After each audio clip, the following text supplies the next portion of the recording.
small. Watch the clock ticking off the wall. But tonight I'm letting it go. Spend my coin for sure. I'm gonna be myself, or I could be someone else. No one's stopping me now. Hey everyone, welcome. So it is currently right now, it's about 12 p.m. Eastern, actually 12 a.m. 12 a.m. Eastern Standard Time. It is currently April 29th, and I am doing a midnight singable channeling. So basically how this really works is I go undergo a meditation that I used on my phone. One of my original intentions was to use it so you guys can listen to it while I'm doing the process. However, it does have copyright restrictions, so I'm unable to do that, but I will show you the meditation that I will be using for this particular video. So basically how it works is I cover my eyes with a face mask just to kind of block out any sort of light reflecting from So before we do begin, I do have an appetizer, which is kind of almost like the crystal of the deep blue, or Atlantis is what the crystal is oftentimes known as. And then another crystal that I am going to use is serpentine. And it kind of reminds me of a dinosaur egg, which is why I got it. And both of these came from Madagascar. Which is ironic now, because I was looking at what this crystal meant and why I was attracted to it.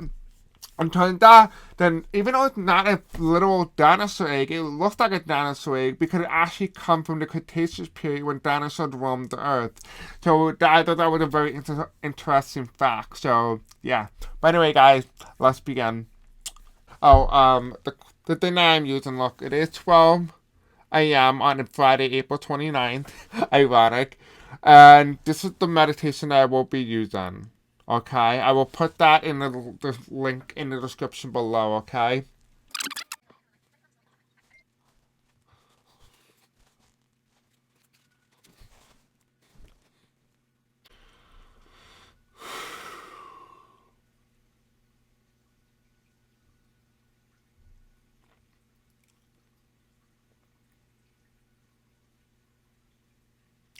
What is it that I need to know right now?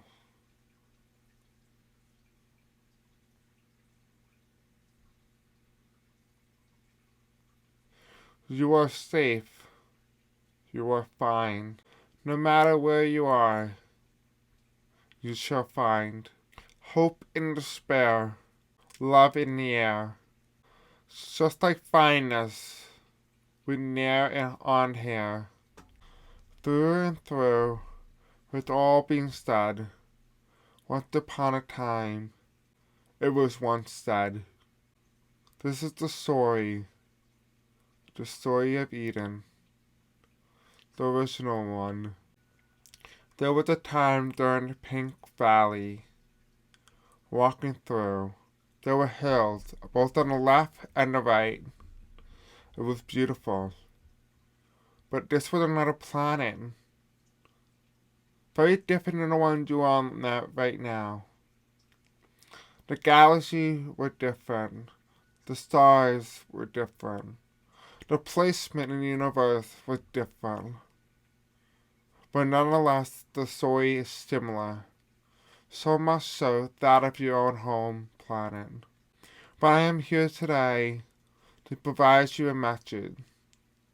A message of truth that I hope one of you will accept. Occasionally you'll find blue bird-like dinosaurs, so to speak, just hopping around like little penguins, just pecking at the ground on the floor, hoping that they can find some seeds. They're quite beautiful, actually.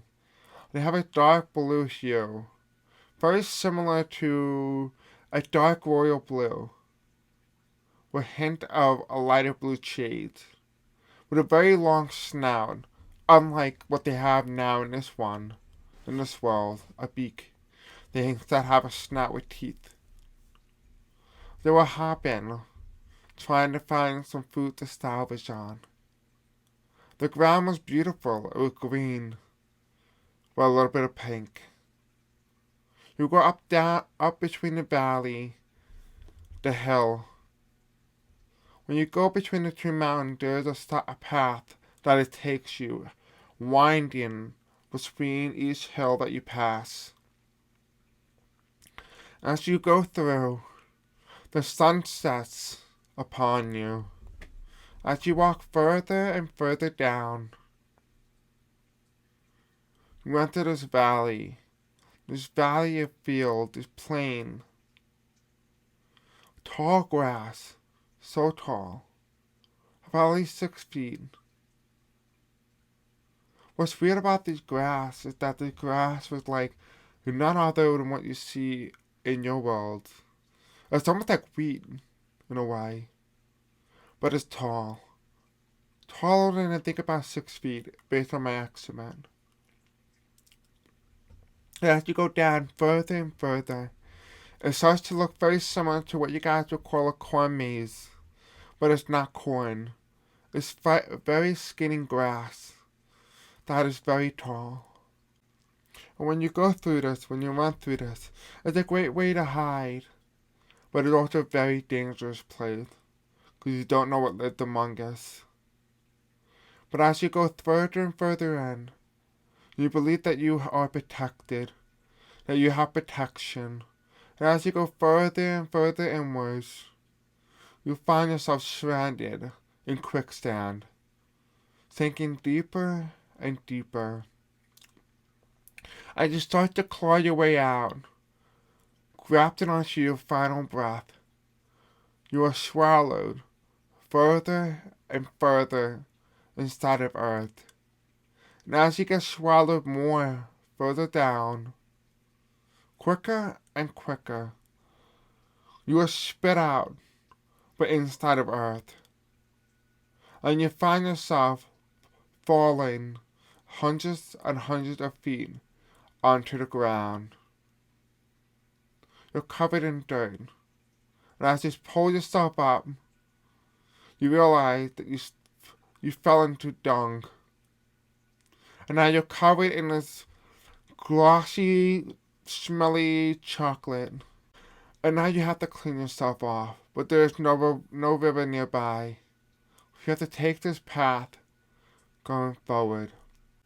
And there on your right, you'll find a flowing light blue river heading downwards, heading south, with a very light, mild flow.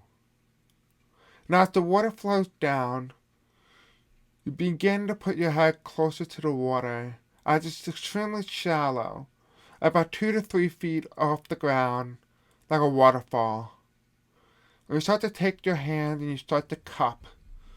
And as you cup, you start to splash your face, wiping off any mud residue from your face. But sooner or later you realize that it is not mud, but it is instead dung. Horse poop. It's like giant poop, but from a much larger animal, bigger than a horse even. And you start to hear it clean your face. You start to hear a very light roar. And you quickly look up. But on your left eye is filled with dung, so being covered so you can only see from your right eye. As you're unsure what you see or what you just heard, you proceed to finish off very quickly, wiping off all the rest of the dung on your face. Quickly, before whatever you heard approaches you very quickly. As you start to climb the mountain, which happened to be not round in nature, but more of like carved out steps reaching to the top, you start running closer and closer to the top, to only find yourself on not a hill, not a mountain, but rather a volcano. It's about to erupt, and you feel this immense energy. You feel the heat flowing from the top, bursting into small little flames, and the first words that came out of your mouth were, "uh-oh." And all of a sudden you see this volcanic eruption bust. but it explodes onto the top, hitting the ceiling and splattering everywhere, causing more sediment to form. Life to be stuck within the molten lava, to be preserved for a lifetime of eternity. As you start to flee the flying lava that has just been erupted, you start to run towards the edge, the end. And towards that end, there's a white light, a tunnel of some sort. As you run closer to that, you start to push your hand out to kind of feel like what is there. But all you feel is air, and you don't know what is beyond the white light. So you ponder the question, should I enter? Should you enter the white light? So basically what I got was, it was very interesting. I was taking you through this time portal, this tunnel, and honestly, like it was a meditation or some sort, not only for me, but also for you guys, and I could vividly see a lot of this. But it told me to stop at the white light, and apparently, if you guys want a part 2 to find out what is beyond that white light, we can do a part 2 challenge to find out and walk together as a collective and walk through the white light and see what is beyond that veil. And so it'll be really interesting to see. I hope a lot of you guys, when you listen to this, you can listen to this with some meditation going on in the background, and you can close your eyes and be able to vividly see what I see. I'll be really interested to see what you think in the comment section below. It almost feels like, in some way, with the story of at Eden and what they said, but was somehow led into this other alternate universe where the Garden of Eden was a lot different, or was more beautiful, if to say the least. And it was you kind of find yourself in the end, you find yourself sucked inside of Middle Earth, and you realize the capability that life can thrive even in the harshest climates. So it'll be really interesting to see what you guys think. Alright guys, I love you. I hope you have a very good night. Don't forget to like, subscribe, hit the bell icon, and comment in the section below if you want to walk through that light with me. I'll be curious if I should make a part 2. I love you guys and have a very beautiful night. Thank you guys again. Bye.